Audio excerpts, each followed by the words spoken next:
Hi friends, இன்றைக்கி என்ன வீடியோனா chicken gravy செய்கிறேன். அது எப்படி என் ஸ்டைலில் செய்கிறேன்னு சொல்லிட்டு உங்கள்கிட்ட ஷேர் பண்ணிக்கிறேன். இது வந்து ரைஸு, தோசை, சப்பாத்தி, இட்லி கூடலாம் சாப்பிட்டா அவ்வளோ டேஸ்ட்டாக இருக்கும்.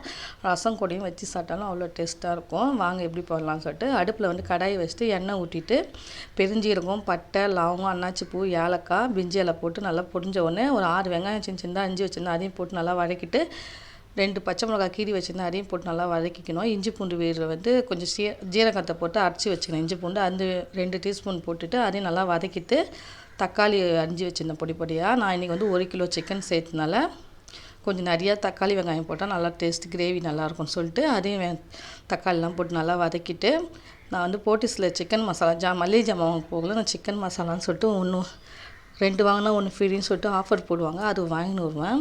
அந்த சிக்கன் மசாலா வந்து அவ்வளோ டேஸ்ட்டாக இருக்கும். எப்போயோ ஒரு டைம் வந்து மசாலா போட்டு செஞ்சிடுவோம். மிச்ச நேரத்தில் வந்து நம்ம வதக்கி வீட்டிலே ரெடி பண்ணி செய்வோம். இன்றைக்கி வந்து அந்த மசாலா போட்டுட்டு உப்பு, மஞ்சத்தூள் 1/4 டீஸ்பூன் போட்டுட்டு 1 கிலோ சிக்கனை வந்து கழுவி மஞ்சத்தூள்லாம் போட்டு வச்சுருந்தேன். அதையும் போட்டு நல்லா வதக்கி விட்டுட்டு 1 கிளாஸ் தண்ணி ஊற்றிட்டு ஒரு 10 நிமிஷம் மூடி வச்சிட்டோன்னா அது தண்ணிலாம் சுத்தம். சிக்கனுக்கு தண்ணி நிறையா ஊற்றக்கூடாது. ஏன்னா சிக்கன் லைட்டாக ஊற்றினாலே தண்ணி அதிகமாக ஆகிற மாரி இருக்கும். தண்ணி ஊற்றி ஒரு 10 நிமிஷம் கொதிச்ச உடனே தேங்காய் கூட வந்து ஜீரகம், பெருஞ்சீரகம், கசகசா, மிளகு போட்டு அரைச்சி தேங்காய் கூட வந்து அதில் ஊற்றிட்டு அது ஒரு 10 நிமிஷம் மூடி விட்டிங்கன்னா அந்த கிரேவி ஸ்டைலில் வந்துடும். அந்த தண்ணிலாம் சுண்டிட்டு எண்ணெய் பிரிகிற மாரிக்கும். அப்போ வந்து கருவேப்பிலை, கொத்தமல்லி, புதினா போட்டு இறக்கிட்டா